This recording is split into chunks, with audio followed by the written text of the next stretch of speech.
Bible's Funny podcast. My name's Anthony. This is my friend Tim. We haven't left this spot in weeks. Anthony won't let me go. We must record podcasts. Also, we've been watching you.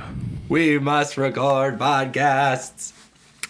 Welcome, everybody, to the Bible's Funny podcast. Tim, we haven't recorded in a couple weeks, actually. It's been a minute. So they've been listening to podcasts every week because we record a couple at a time. What? But we haven't gotten to hang out. Well, we and don't do just like one a week.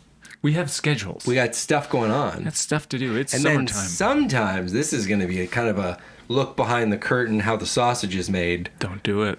Sometimes Tim and I hang out and don't record podcasts.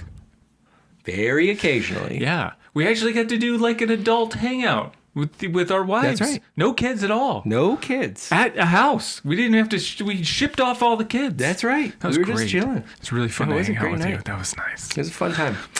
And we get to hang out with you right now with no kids. Kids aren't here. Well, maybe yours are. And that's fine. They're welcome. I would say earmuffs. Use Wow, earmuffs. really? Yeah, because it's going to get racy. Today, you think? Yeah. Okay. It's got to be a first. Not ever been, but it could be today. We do have some announcements we've been talking about. We got to keep talking about. I know you've heard about them. Church announcements. I don't want to do church announcements. I just want to skip to the sermon. We can call the ushers to the front if you guys could right now. This is funny. If you've ever been to a church, I will tell you this because I was a church announcement guy for a while. The ushers will not go. Like there has never been a set of church ushers that understand cues unless they are told. And notice this at your church. The person up there, it's not going to be like, and now as we transition to our offering, we're going to blah, blah, blah, blah, blah. That would be enough cue for some people to come up and take the offering. Not for church ushers. They need to be looked in the eye and told. I'm going to ask the ushers now to hold their plates and go ahead and walk towards the front. And then they're going to pass the plates once they get to the front. Yeah, but that's how church... Bow your heads, close your eyes. Like we have rules for things. It's like everyone stand. Okay, now sit. Like you may be seated. Cha cha, real smooth. Sit down. Turn it out. To the left. You have a desire to sing on every episode. Take it back now, and y'all. Everyone has a desire to turn off the episode when you sing. Everybody skips the beginning anyway. Here's what we do need to talk about. Bible is Funny Card Game Volume 2. Still available for pre-order. What that means, you pre-order, you get some special stuff, you get some house rules that you can use at your house and you play the game, you get some additional fun cards you can mix in. You gotta do that before July though, because July, then you're just regular ordering and you don't get any special fun bonus stuff. So that's going on. Link in the show notes if you want that. And then, very exciting stuff. We haven't been able to say this yet. Yeah. But the Florida Torrida with us two, Ninjas or Butterflies, we talked about Tampa, we talked about Orlando, and now we can talk about Duval. We're going to Jacksonville, guys. Jacksonville, Florida. Your old stomping grounds. I was there for a period of time. Yes, I did go to some college, according to my resume. Are you nervous to go back for all the enemies and exes that are still up there? I think I look enough different that I can kind of blend in. But you don't think they'll recognize you? If they recognize me, good heavens, I'm dead.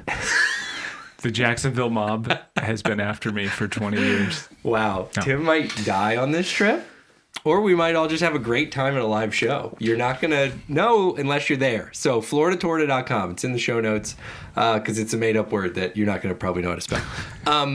All the tickets are in there. Us, Ninjas or Butterflies, hanging out. It's going to be so fun. I get so giddy every time I talk about it. So check that out because you should be there because we get to do this.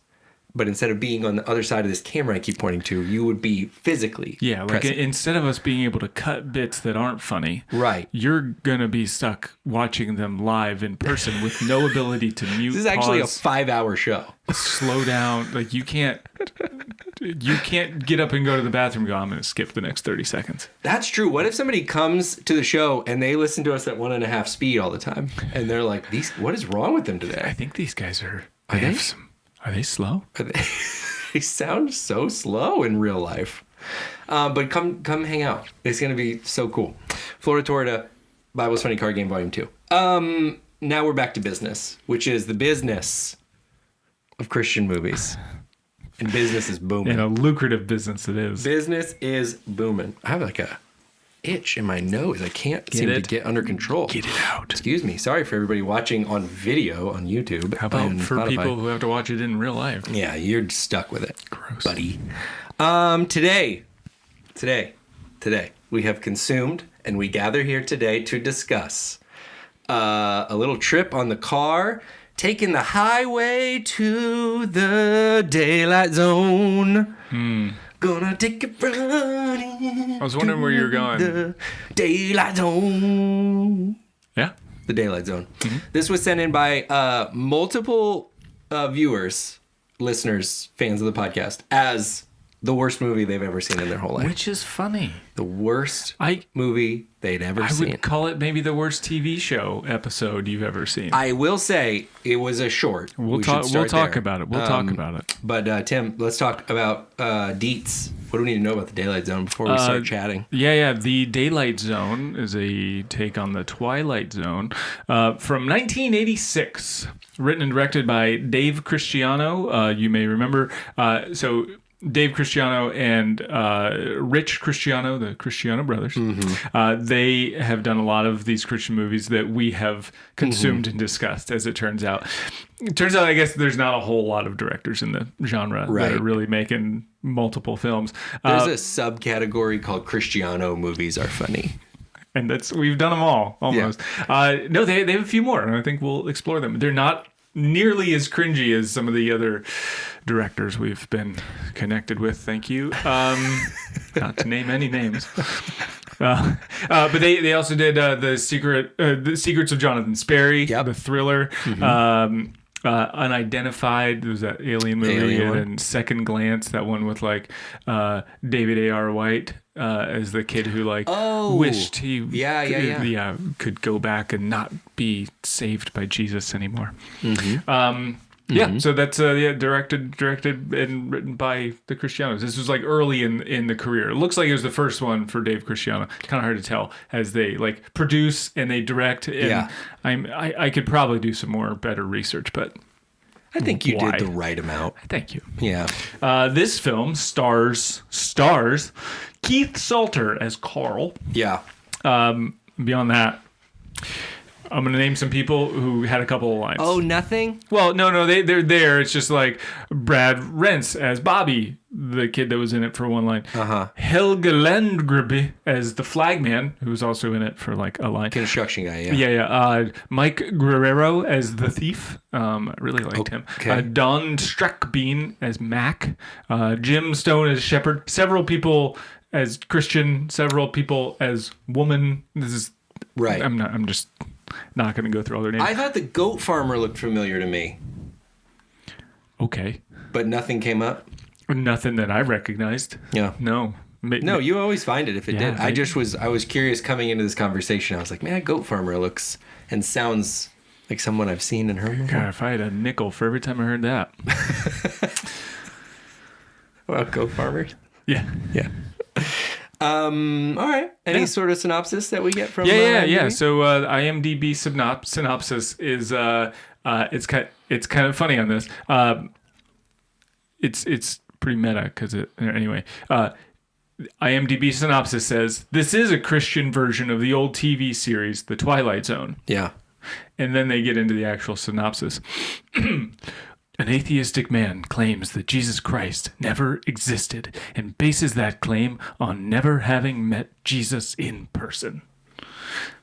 That's the synopsis. It's not a great synopsis, but it is one. Yeah.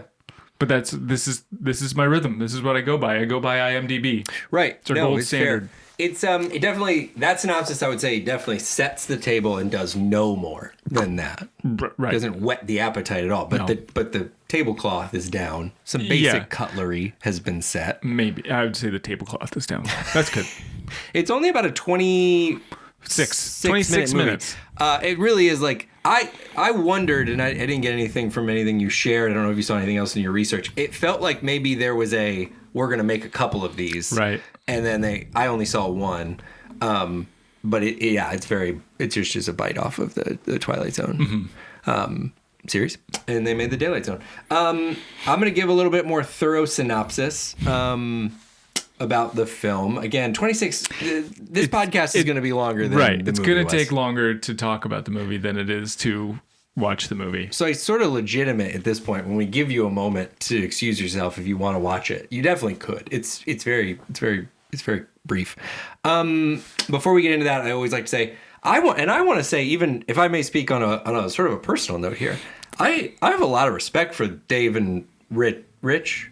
Dave and Rich Christian. They've been doing this since the 80s. 70s. And they're still releasing movies today. So, like, I respect hustlers, man. I don't know. They're out there.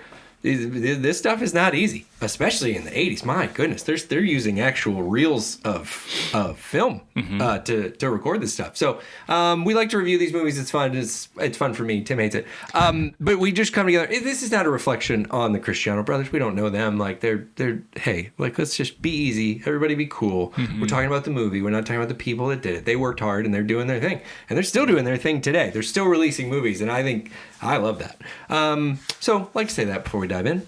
And now I'll give you a more thorough synopsis. Before I do, again, 26-minute film, completely available for free on YouTube. That link is also in the show notes. If you want to watch it, you can go do that now. Then we can all chat together and kind of, you're like more in on it. But if you don't want to watch it, or you watched it in 86 when it came out and you still vividly remember it because it's lodged in there, then that's great, and we'll chat just in a moment. But I always like to give this time, if you would like to pause the podcast here, go watch the movie again, 26 minutes, then you can rejoin us and we'll all talk together. I'll just give you a moment to make that choice now in your personal life. Pray over it, maybe reach out to some friends so you can make the right decision. Bow your head, close your eyes, and we'll see who leaves. We're in no rush, we have time. Okay, there they go. Okay. Welcome back if you just rejoined us, and if you stuck around, let's dive in. Here's the synopsis for The Daylight Zone. Carl Smith has been teaching geometry for over 10 years in the public school system, and all he's got to show for it is a tragically receded hairline, a wife who left him for the calculus teacher, and a jaded outlook on life.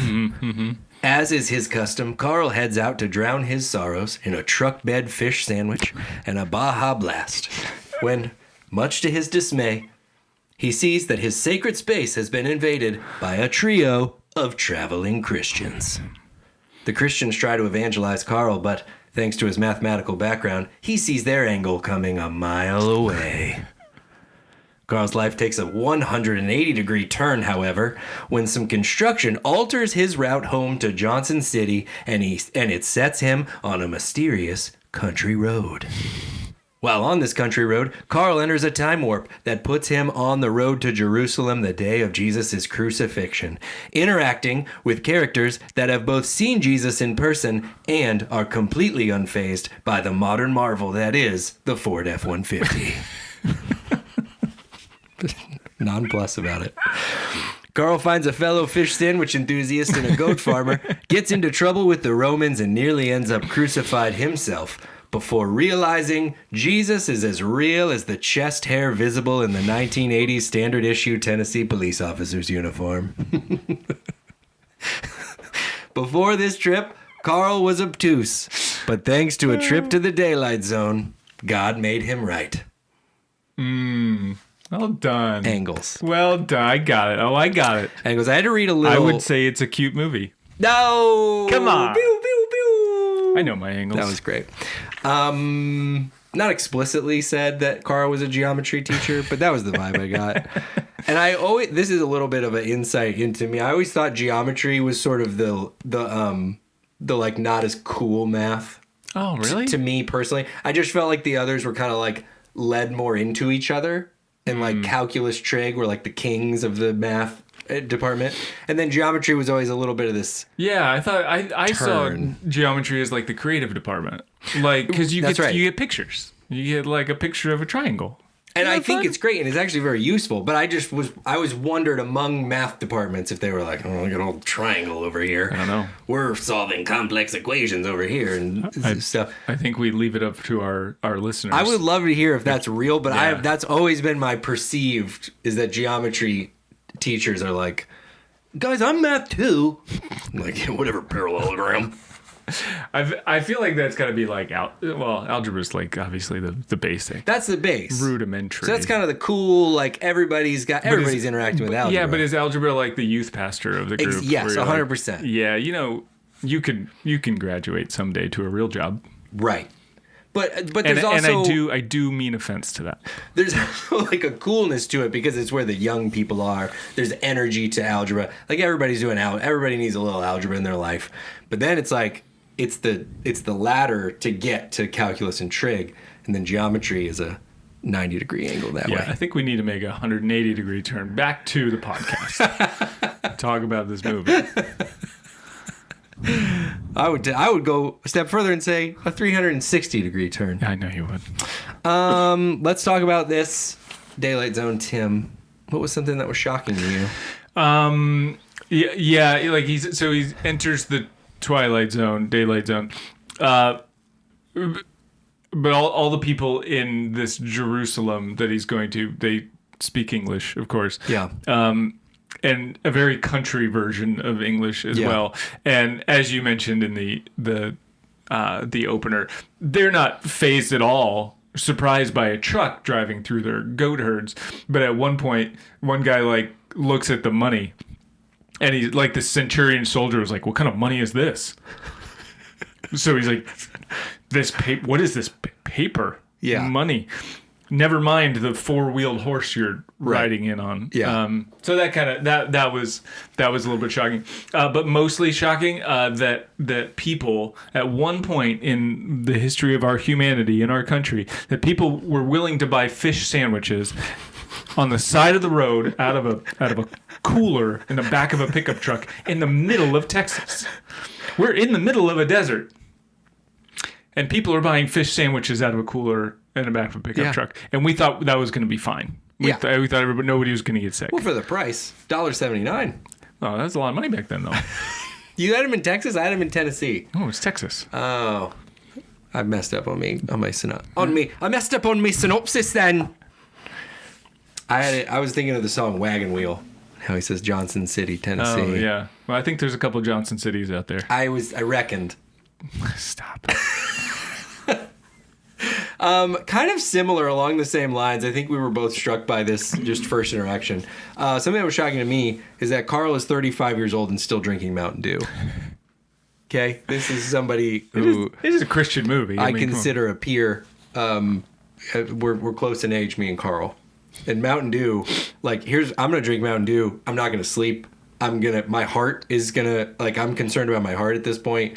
I'm gonna have to pee very quickly. My esophagus is gonna burn. The fact that Carl is like, Carl, we're not kids anymore. You think Carl's kind of tuned in on his health? He doesn't seem like the kind that would strike me as sort of inwardly focused. If you're doing the roadside fish sandwich and washing it down with a Mountain Dew, I just was like, Carl, Mountain Dew is a young man's game, brother. You need to move. This was the 80s in church, man. You're into if you're sticking with soda at this point, you're doing Diet Coke, you're doing Coke Zero. That wasn't a thing. Like, stop, we're not doing Mountain Dew. You're naming things that didn't exist back then. As a 35-year-old guy. Also, something that was shocking to me, it kind of made me feel weird to see somebody drink Mountain Dew and drive. Like a little bit like that shouldn't be allowed. Yeah. Shouldn't be doing that. I feel like the only time I've seen that in the last 10 years is when it's like some guy chewing tobacco and he spits it back in to the to an empty cup. Yeah. But seeing him and I was like, oh, it's not a beer, it's Mountain Dew. And then even then I was like, that still doesn't feel right. Mountain Dew is just such a thing that you shouldn't do that and drive. Unless it's Baja Blast. That's good for everybody. That was shocking to me. What was a character you wanted to see less of? Okay, so this is hard. Obviously, it's such a short movie. You don't see anybody for too long, so it's hard to want to see somebody less. But I chose specifically Carl's one-liners as he drove away, because they kind of took on their own character. He's just mean. He's angry this whole time. He's kind of bitter about everything, and he makes these like one-liners, and he's like, "Jesus can't be real. You didn't see him." Like, okay. and like the very obvious comeback of like, yeah, George Washington was real. Like, you didn't see him either. Like, we have historical accounts. Oh, I guess that does get shut down in 1 second. Oh, it's terrible. Right. Terrible premise. Premise for an argument. Yeah, but his one-liners as he goes away. So like there's the Christian, the really nice Christian kid, like evangelist, eating the fish sandwiches, and he says, as Carl's going away, he goes, "Hey, friend. Don't you know that Jesus died to save you from your sins?" And Carl says, "The only thing Jesus ever saved me from was $1.79. Hey, Bobby, cancel that order for Jesus." And then he peels off. And then later he goes, I think it was the centurion or something, or he was like, "You trying to tell me Jesus fed you a fish sandwich? Well, tell me one thing. Was it on wheat bread or rye?" You're like, what? Why? That was meant to like mean something more, but it didn't really have the oomph that you thought it was going to. I gotta say, we're on different sides of this coin. It was sort of working for me. Not that it was good, right? But it was just like, it was always the right amount of not good and like also making logical sense a little bit, that like you've said the thing. And I'll be honest, it's because I had to pick something. I feel it in your voice, and I just like, I came on the. It just became its own character, is all. That's what I wanted to point out, with that piece of Carl was its own little bit. And the way, I'll get into that more later, but I hear what you're saying. I receive it. The character I want to see less of was who I referenced in the beginning, the cop with the unbuttoned shirt, and when. I'm gonna put this clip in like as an Instagram post or something. But when people are like, "Are you freaking out, Anthony?" Because he wasn't like all the way, and I'm saying like betwixt his nips is where his shirt was starting to be buttoned, and so it was very like, my gosh, I think that is a cop outfit for like bachelorette parties. Yeah. I don't think that's a cop outfit for Christian movies, to be honest with you, because of that deep V. Personally, that was how it struck me. Yeah, and I was like, I don't want that cop showing up to my car. Because by the way, I didn't find a way to work this into the synopsis. It was all a dream. It was all a dream. He got into a car accident after he left the fish sandwich place. Right. Which again sort of speaks to my point that you shouldn't drink Mountain Dew and drive. I think you shouldn't eat warm fish sandwiches out of the back of a pickup truck. Because he crashed right into a tree. You got food poisoning immediately. Straight and crashed away. Into a tree. Yeah. So he dreamed this whole thing. It was. Or did he? The daylight zone was in his dreams, maybe. So yeah, for me, it was the cop with the wildly unbuttoned shirt. Give me a character you want to see more of. I want to see more of the girl Christian. Same. Same. I would say she gets one line, but she gets one word. One word in the whole movie, but she seems like she's got this like attitude about her. I honestly didn't even get the reference, but because there is no reference. Okay, good. That's what I noted.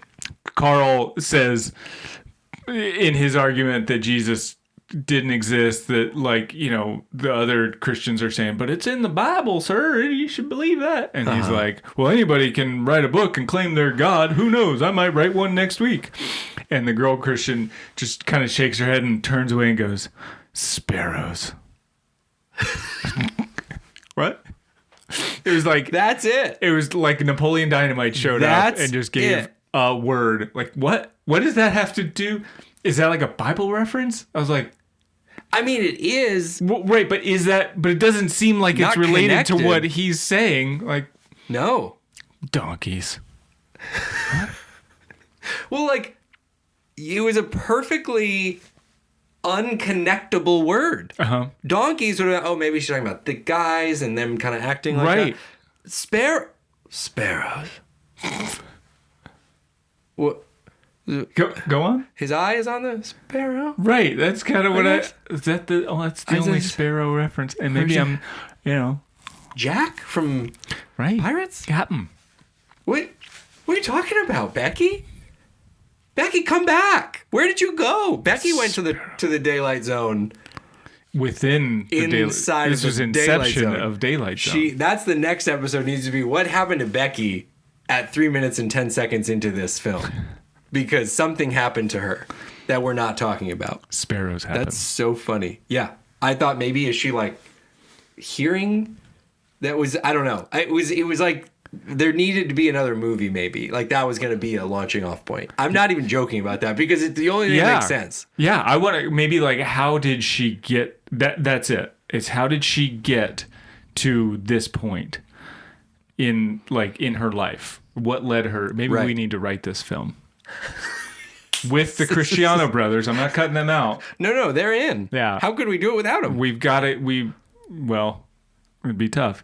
Let's get her to that point. And our movie ends with sparrows. Gosh. And then that's a great finish. That's so funny. We're going to Tarantino this thing. That's a great idea. Just the most obscure, this is the sequel to, or maybe it would be the prequel under our current conditions. Right. To The Daylight Zone. Resurrection in Johnson City was the subtitle, by the way. I should have shouted that out earlier. Julie Lara was her name. So maybe we can find her. Or her daughter. She's got a lot. Or her granddaughter. What if what if the Cristianos gave her like just like a dense book of background and like she poured into this character that led to one line. Oh my gosh, I'm so glad you pointed that out. All right, this is going to be kind of tricky. It was for me at least. Give me a character that reminded you of me, and then I will return the favor. I don't know who you can find for me. It was the Christian kid, the really nice Christian kid who just wanted to be like friendly, but also was like standing up for his faith and what he believed in. And it in like the line that got me for this comparison was him going, "You got something against Jesus, friend?" And that sounds like you at your most threatening level that I've ever heard. I love ending things with comma friend. Comma friend. That's you. As 100% you. That's an easy one. I love. You got something against Jesus, friend? Yeah. Because it's like you can really say whatever you want, and if you... It doesn't... Yeah, because it's... friend, it's like how bad... Because if you say comma buddy, then it's like, oh, now you're... Okay. Chief... Yeah. Friend. I'm not your friend, buddy. You know that reference? I'm not your buddy, guy. I don't remember. It's a really not Christian show. It's called South Park. The Canadian characters. Okay, I received that, and a character that reminded me of you was actually, Bobby, and only in that he's making food and drinks for everybody, and he's just kind of like, he's not confrontational. He's not like. Carl comes in so hot and nasty. Right. And it just seems like Bobby had a totally fine interaction with these same guys. Like, he wasn't, like, going to the revival with them, but he was like, oh, okay, I let them talk, and they gave me their card, and now they're eating. Right. And that was nice. It just, I can be respectful and decent to people. and then Carl swings in. Comes in and starts loudly farting everywhere. So, yeah, I was just like, oh, Bobby's got some Tim energy in that... I mean, I don't think you'd serve fish out of the back of your truck, but I think you... I wouldn't eat it, but I'd serve it. If you served it, if it's making money, I'm doing it. Yeah. Oh, yeah. That's true. I'm hungry for cash. Give me a low point in the film. My low point is really honestly just one ridiculous moment, but it was Carl slipping on the exact same spot on the rock like 10 times. This is the same... He's taking the same step slip. Same step slip. And it's supposed to be dramatic. Same step slip. Same step slip. Same step slip. As he's trying to climb away from the Roman soldiers. It also wasn't like that crazy of a cliff that he was climbing. That's what I was just going to say. The dramatic scene of him like, oh no, he's going to die. Oh my God. But if he fell, he just would have like ripped his pants. And yeah. Maybe. The next little ledge. Yeah. It just would have been right there. Series of... Just like that. It's right there. It was like slipping off a step stool or something. Right. I think they like sort of accidentally revealed that. Like they went tight on the foot slipping to try to like sell. Like from below. And what is it? And then they, in another shot, accidentally established that this isn't actually a cliff. Not a big deal. It's just a rock. No. That's very funny and a great low point. My low point was honestly just the end in general. Like it just felt like... we'll get more kind of conclusion oriented later, but like I was kind of tracking and like, all right, this is like got a pace and a cadence and people are operating within their character selves, and this is like, okay. And then it was like at the end, first of all, they do like when they do the reveal that he was in a car accident, he dreamed the whole thing, which is like, you know, it's I think I've said on the podcast, it's just my least favorite ending. Like, I get it. Somebody did it one time and got the whole audience, and we've been trying to get them with the same prank over and over again. But whatever, it's a choice. So then there's like one guy, the guy that isn't the thief in jail with him, like just exposes like expository dialogue, like, I don't know, I found him here, and I went to this goat farm where there were all these goats, and that explains the goats from earlier, and there was somebody carrying a pail of water, and then I called, and then it's like explains all the stuff he saw in one block of dialogue. At the same time, that guy was like the best So actor. chill. He was. I want to hang out with him. I wanted to hang out with him for sure. He was very cool. Yeah. Like that. But just the end is just sort of like it was a car crash, and I was gonna say it was kind of a crash landing, but that's too on the nose for a pun. I'm not. That's not my style, and our fans know that. But that's just. I wanted them to land the plane. I was like, oh, he's gonna go get crucified. Yeah. With G, like, that's a significant moment, right? But that's where they cut it, when he was like, theoretically gonna go get crucified. And here's why I'm actually okay with that. I mean, we're sticking to this like sort of TV episode like cadence and that movement. Like, they're not trying to sell you anything on this film. There's the only thing they're trying to sell you on is that, like, don't be stupid and say that Jesus didn't exist just because of like a bad premise. Or like bad logic leading you up there.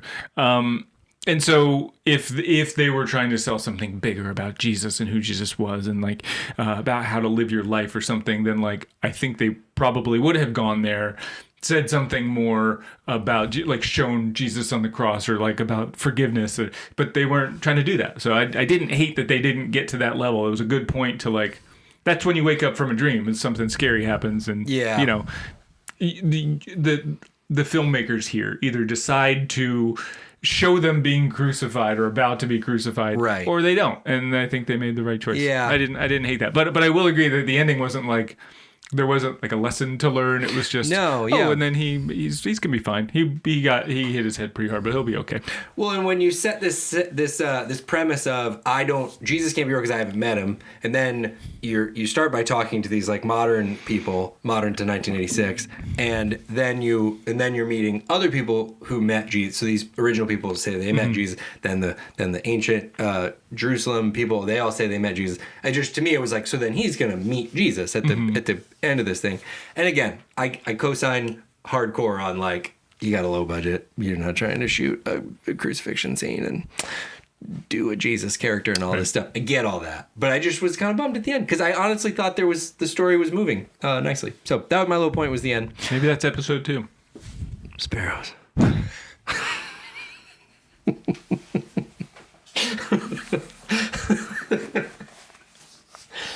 If I'm ever around you and I say sparrows, it means that I went somewhere for a minute.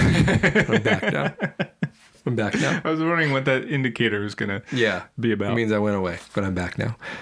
Give me a high point. High point for me, honestly, was the old Mountain Dew glass bottle. Oh yeah, I put it in there. Yeah, just seeing it, honestly, that's true. Just seeing the bottle in his hand, that bulbous bottle. I didn't drink Mountain Dew as a kid, or really at any point in my life. But there's something about that, like, bulby bottle. It was like a 2-liter bottle, but like shrunk down just into this little 20-ounce glass bottle. That thick glass. Yeah. That thing is heavy. Yeah. Like, if you were to grab an empty one today, you'd think it was like a full bottle of Mountain Dew. Yeah. But there was something about those, like they kept the drink colder. They didn't get so warm so fast. I felt like it kept it fizzier too. Like, it was just it was a great feeling to drink out of that, and just seeing it reminded me of that. I had a high point in, like, the actual filming. Like, I don't know if you picked up on this, but there was a pretty good shot of, like, as Carl's driving away from the Pharisees, you catch them in his side view mirror. You catch the two of them. Yeah, you might want to go back at, like, it was actually, like, really, really well done. Like, just perfectly placed. They drove perfectly to make it happen. Like, they stayed in that shot, in the frame of this, like, little 4-inch circle side view mirror for, like, I don't know, as he's driving 50 feet or something. Yeah. That was pretty good. Yeah.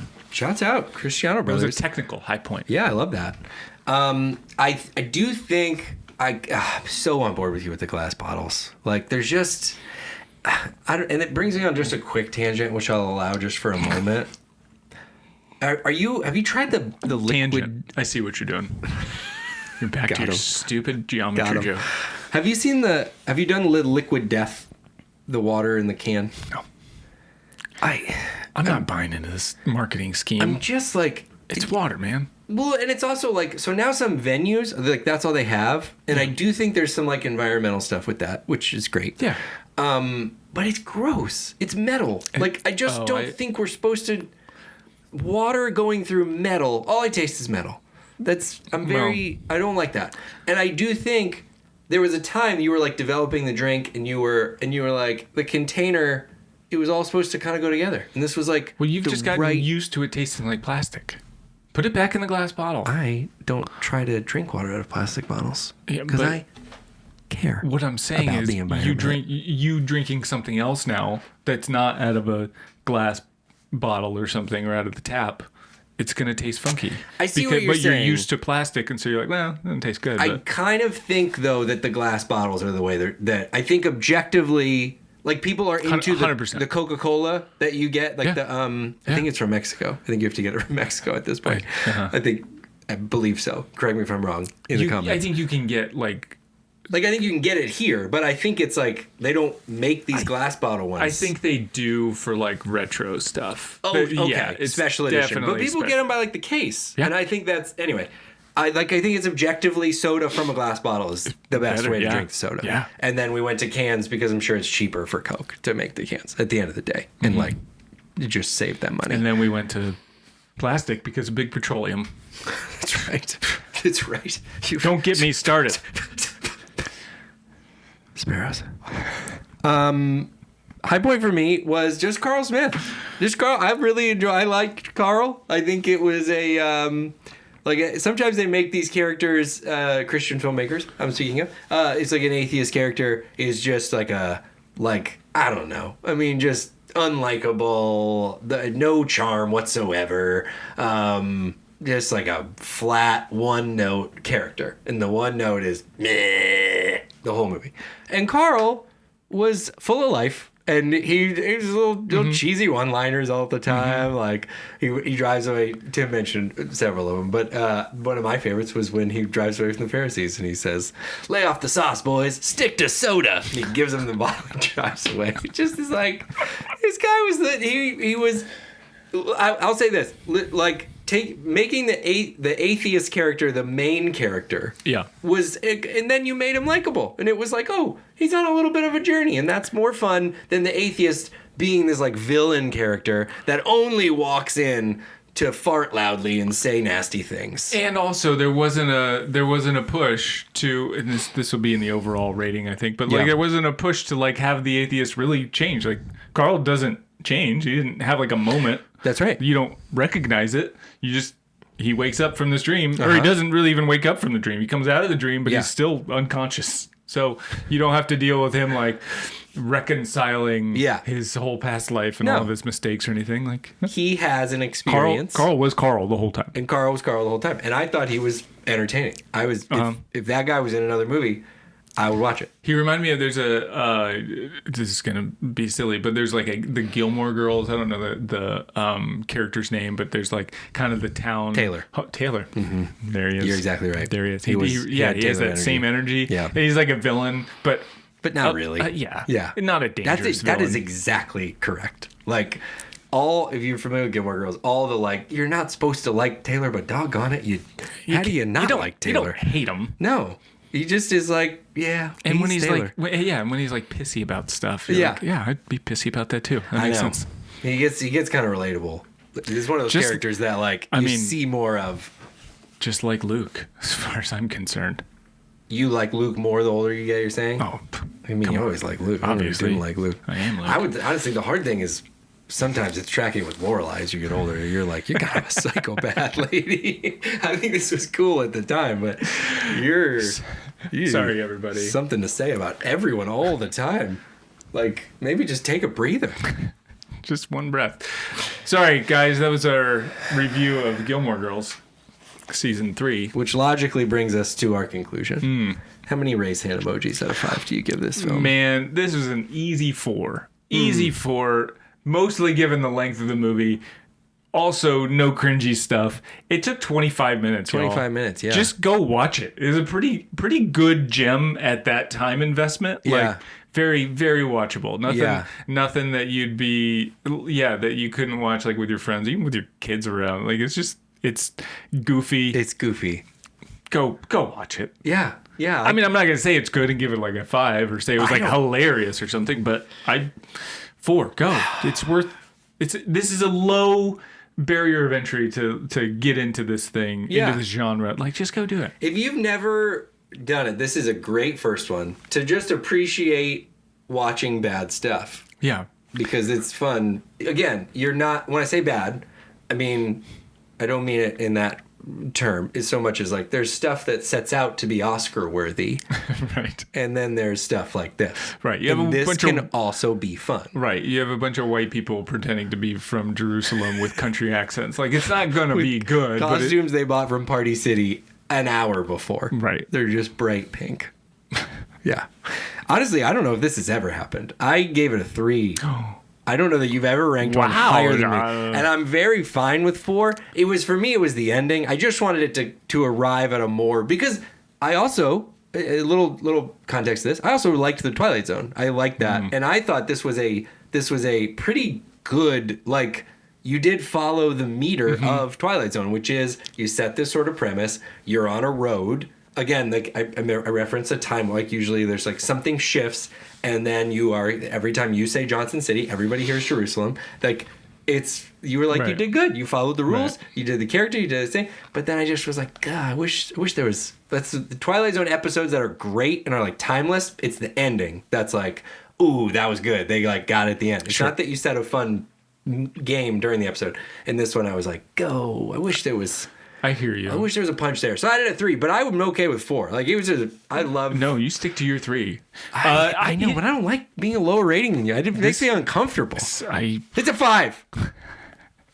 You don't have to do this. No, I can't change that. It wasn't like good. Again, as you've probably noticed with my like the theme, there's a pattern, I think, to my my rating system, and it's mostly how short is this movie. I was gonna say, I think that means how little to you. I would have based solely on that, I would have had to give this a 5. But that's because it was the shortest. It was very short. Watched. Yeah.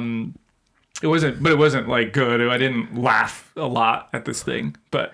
I love your statement, though. I'm going to reiterate: if you're a listener to Christian Movies Are Funny and you've never indulged one, this is such a great starting point. It's not cringy. And I kind of want, this is a regular commenter that said, one of them that recommended this movie was like, oh, it's so bad. I'm like, I don't know. I mean, it's not good. Right. It's not good, but there's worse ones out there. Quality isn't good, but there's definitely more that I just hate. There's some stuff out there that's real radioactive. And this is fine. Fine. This is fine. The Daylight Zone. See, we're not all mean. I did get some good what's it called? IMDb comments. One person was just being mean, and I don't even want to read that one. Okay.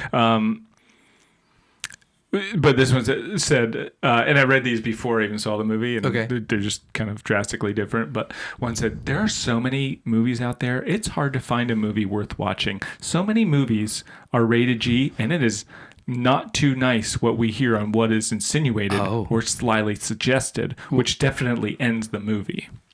So you can tell this can be good. But everyone knows that rated G is child safe, supposedly. Okay. G for guidance was mainly set forth for children's protection. Don't send your child into a theater by themselves. Sure. All Cristiano films are definitely safe for your whole family. Even though this movie is a comedy, it teaches those who are watching many lessons. It goes on and on, but you get the gist. That's kind of funny. Right. And it was, the title of that comment was, a Christian movie to watch with your unsaved friends. Oh, okay. Yeah, because they're going to... I wouldn't lead with that. Yeah. Well, again, who whatever Karen was thinking when she wrote that. I think she was a little off. But then the next one was struggle to stay awake. If you fall asleep, if you want to fall asleep, this is the movie for you. And then they just go on. They're just mean. That's not cool. I don't want to even read that one. But there's the disparity between the two comments. Like that's a little harsh. It's not great, but I also want to disagree with both. Right. It's in the middle. The sleepy one. There was one movie that just everyone spoke in the same tone of voice, and I want to send them that one and be like, if this is actually a real thing and you're having trouble falling asleep, this sucker. Go watch Secret Lives of Jonathan Sperry. Nobody got above one tone of voice. I don't remember what it was off the top of my head. And the other one, there was a reference to scotch, moonshine, and promiscuity in this movie. Mm-hmm. Not safe for your kids. I mean, I guess again, the squeakier movies are out there. Secret Lives of Jonathan Sperry. You're going to get into a Cristiano film. You're going to get the real deal, okay? You can get the cold, hard facts about life. Scotch. Shine. Mountain Dew. Sparrows. Anyway, thanks for following along. Appreciate the movie suggestion. Whoever sent this, if you've never watched a Christian movie from Christian Movies Are Funny, or from Cristiano Movies Are Funny, this is the one to start. What a great entry point this is. Continue to send our movies our way, please, at The Bible is Funny on Instagram and TikTok. You can comment on whatever podcast platform you're watching or listening on as well. We get those. 2 reminders at the end. Florida Torrida live with Ninjas Are Butterflies. Christian movie stuff gonna happen live in person in real life? No. It might. FloridaTorrida.com. That's in the show notes. Bible is Funny, Volume 2 card game in the show notes. Check those out. Thanks for being here. Hope you have a great rest of your day. On the way out, there's a Connect Center. If you would just stop there. Just leave. Then you can. Hang up now. We're not going to email you. There's nothing and stuff. We are going to stick around you, for anymore. But in the other way. Hang up the phone. Love you. Bye. See ya. The Bible